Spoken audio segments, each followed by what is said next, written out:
Welcome to This Week in East Brunswick. 1991 was a memorable year in many respects. It began in January with the Persian Gulf War and ended in December with the dissolution of the Soviet Union. Much also happened on the local front, and This Week in East Brunswick was there to document the highlights, as it has been for the last 10 years. This week, the first of the new year, will look back at significant events in the life of East Brunswick. But first, here's a look at programming for next week here on Channel 8. Monday morning, Lenore Kulik finds out what you should know about medication on Look Great, Feel Great at 10 o'clock. At 10:30, Stories from the Library features stories about families. Tune in to Channel 8 on Tuesday night for In Print at 7 o'clock. On Wednesday evening at 7, Lenore Kulik returns with Aerobics with a Light Touch on Look Great, Feel Great. For Art's Sake follows at 7:30 and features the photographic beauty of New Jersey. Dolly Vasta and her guest, Tom Till, focus on his book, New Jersey, Images of Wildness. At 8 o'clock, the Arts features the current exhibit at the Lau House in Piscataway. Thursday, join us again for a new edition of This Week in East Brunswick at 7 and 8 o'clock. And The Forgotten Mourners, a look at how children grieve, is the topic of Aging Aspects, Thursday at 7:30. On Saturday, check the Community Bulletin Board for the day's programming schedule. We'll begin this program with mileposts celebrated by township officials, administration, and staff. 1 year ago this month, ground was broken for the long-awaited Oak Creek Senior Citizen Complex at Brunswick Avenue and Henley Drive. The $5.7 million complex was funded with federal, state, county, and municipal monies.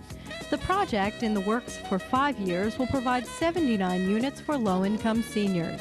It was accomplished through the cooperative efforts of a volunteer group, the East Brunswick Community Housing Corporation, and the East Brunswick Department of Planning and Engineering. Oak Creek's first residents are expected to move in later this month.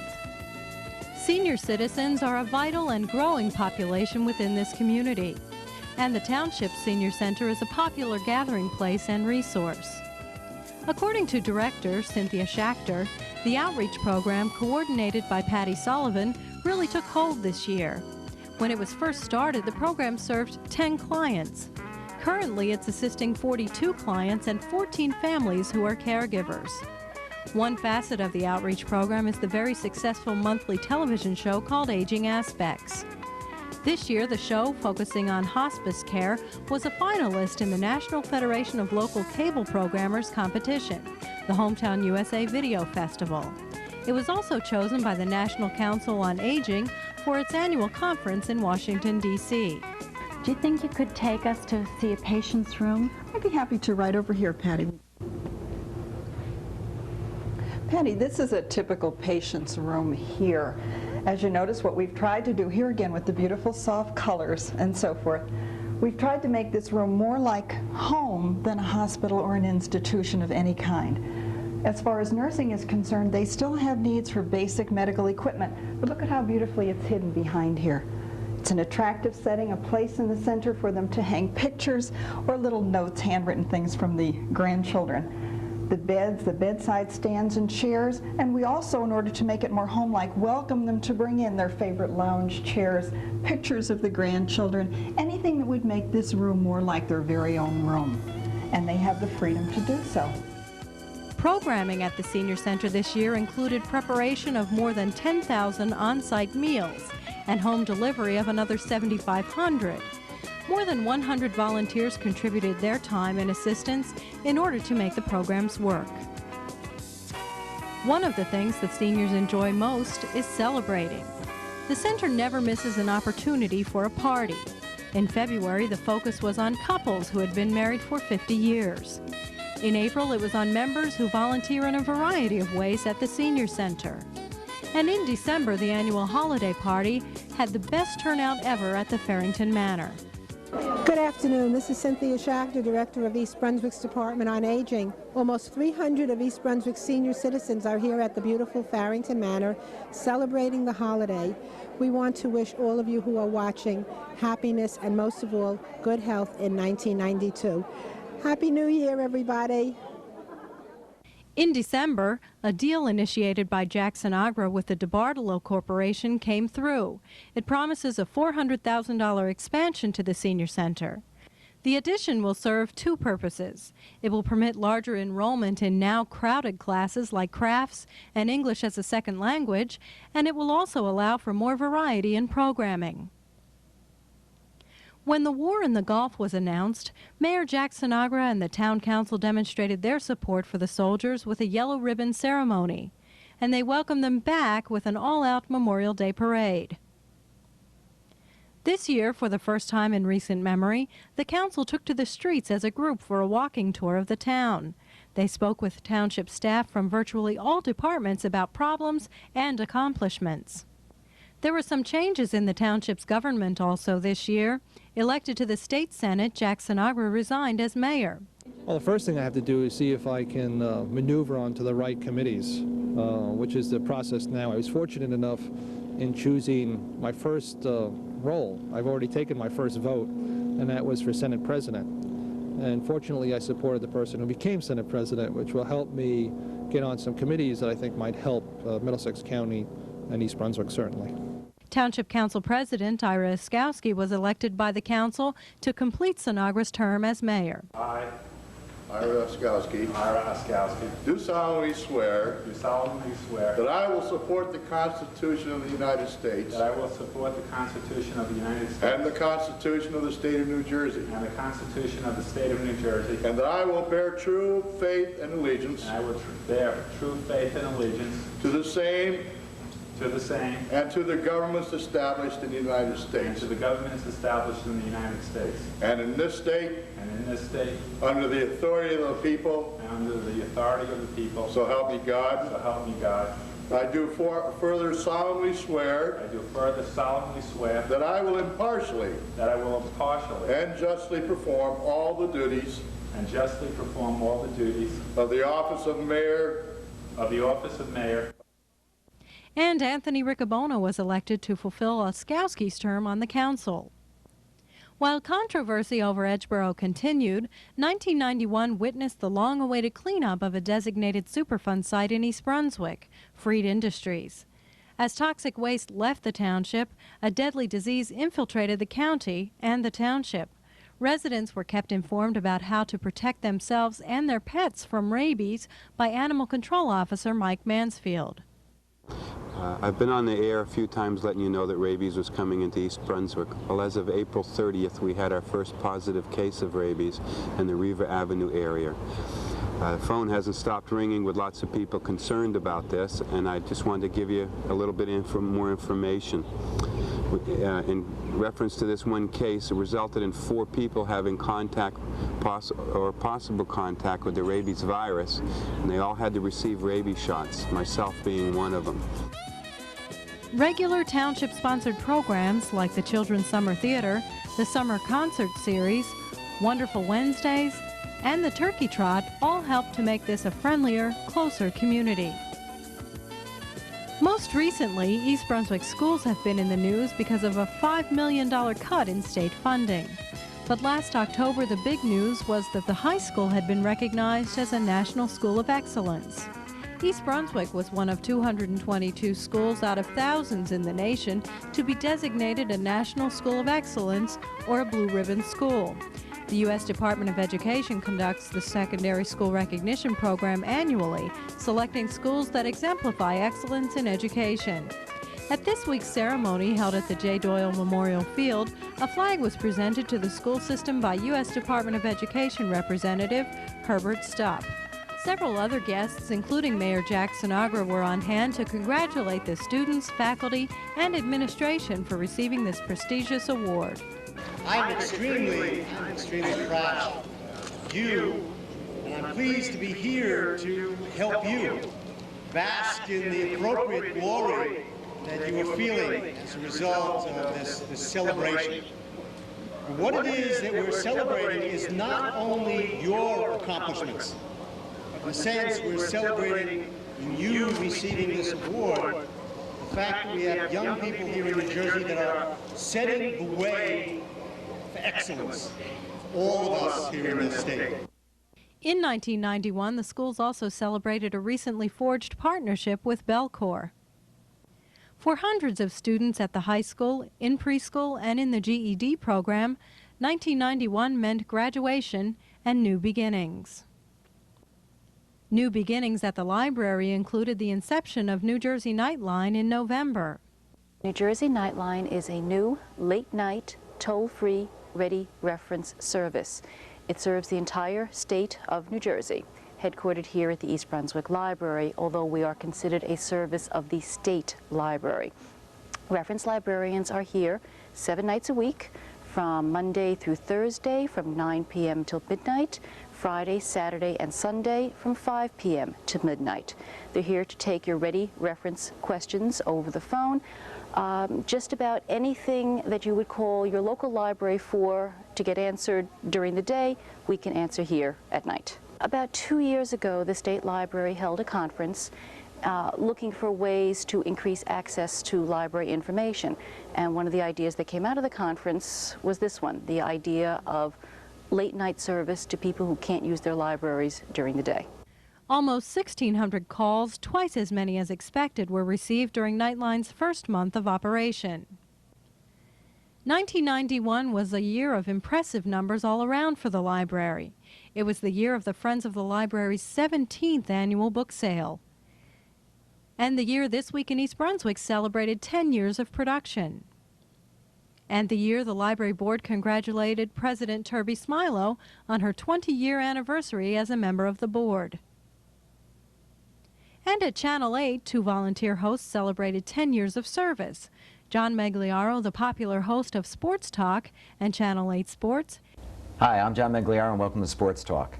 Tonight we pick up where we left off last year at the high school season by our annual review of the fall sports. And joining me is Supervisor of Athletics, Frank Knoppenberger. And Frank, welcome again. Once again, it's always a pleasure to be here, and we thank you and Channel 8 for your support and coverage throughout the year. I know the student athletes enjoy it, I know the parents enjoy it, and certainly the coaches do also. And Dolly Vasta, host of For Art's Sake. Hi, I'm Dolly Vasta, and welcome back once again to For Art's Sake. A few years ago, I did a show with producing artistic director Rick Kahn of the Crossroads Playhouse in their old theater. And at the very end, Rick said to me, "Don't forget, we have a date when our new Crossroads Theater opens." Well, here we are. The theater is just about to open. And I'm going to be speaking with Rick Kahn, artistic director, and the author of Black Orpheus, Oyamo. Come on, join me. And another Channel 8 program celebrated 10 years of production in May of 1991. Spotlight on Education is produced by the Director of Community Relations for the schools, Amy Fisher, and hosted by School Superintendent Dr. John Kopko. For this segment of our program, I'm here at the studio of the East Brunswick Public Library with Sandy Maloney, who is our supervisor of the video department at Channel 8, and Amy Fisher, of course, who is our Director of Community Relations for the school district. I'd like to thank you both for being here with me this afternoon. As you're aware, this is the celebration of our 10th anniversary show, and we are the longest continuously running show on Channel 8 next to the news. Amy, could you tell us how we got started with this and how it all happens? Sure. Kevin O'Rourke, who was the supervisor of the video department at the time, called me up one day and asked if I thought we could do a show about the schools for Channel 8. And I said, well, I don't really know anything about how to produce a show for TV.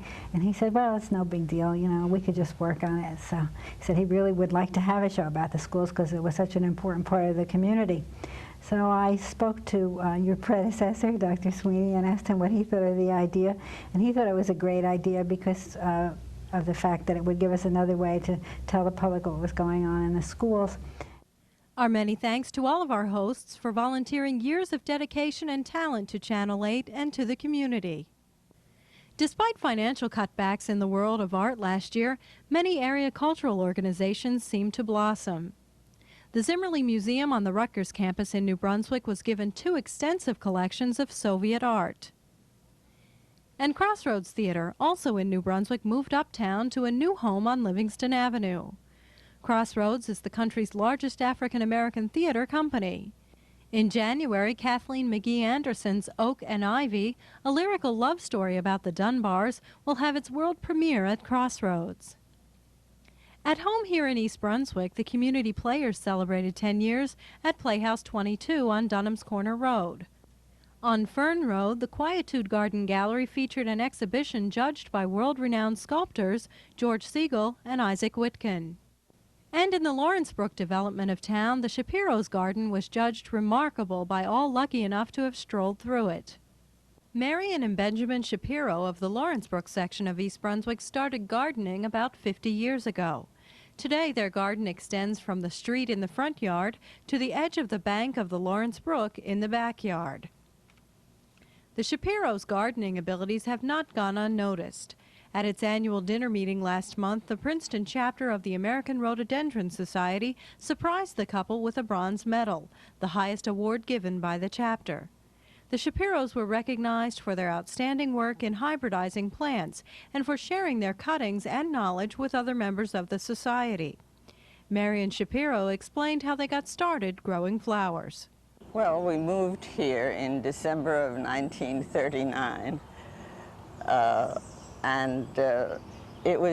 This was one of the first developments, or the first development perhaps, in East Brunswick. It was an old deserted farm, so they just laid out lots and you picked out your house from a picture and they built it for you. We were the 7th house in here. It was mostly, as I say, a deserted farm and a mud road the first winter. And, well, we knew absolutely nothing about growing things. We were both city slickers from the streets. I was from the streets of New York City, and you were from Brooklyn. And Linden, New Jersey. And we started to read. And we knew we had an unusual situation here with all the shade. We didn't know what to plant here, but we wanted to plant something. So we tried lots of different things. We tried forsythia and shrub roses and some other plants, perennials and shrubs that almost anybody said would grow in partial shade. And we learned that their partial shade was not our partial shade. We had a very special situation. Well, the one thing that did for us well were some azaleas we had bought. And so we started to learn about them. They are a type of rhododendron. And one thing led to another. We gradually cleared out the undergrowth and planted the shrubs.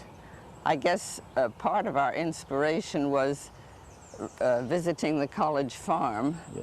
They had a rhododendron garden there. And that kind of inspired us with the layout of the beds and all. And, well, it's just grown since then. This year, residents were invited to attend a wide range of performances, including a concert by classical guitarist Anton Del Forno.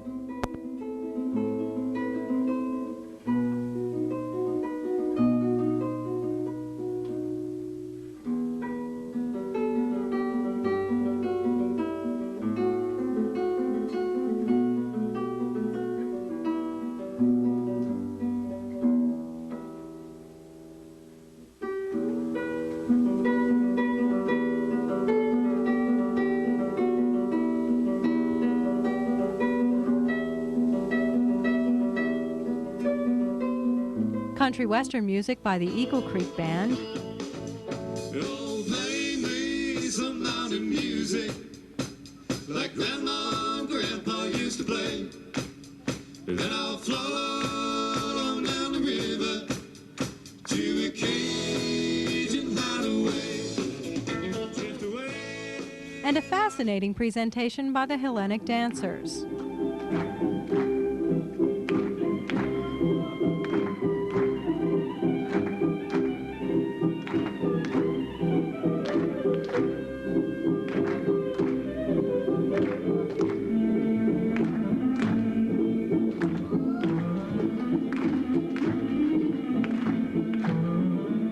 Also in commemoration of the 500th anniversary of Columbus's journey across the Atlantic, the East Brunswick Historical Society, the Arts Commission, and other local groups presented Columbus in Retrospect.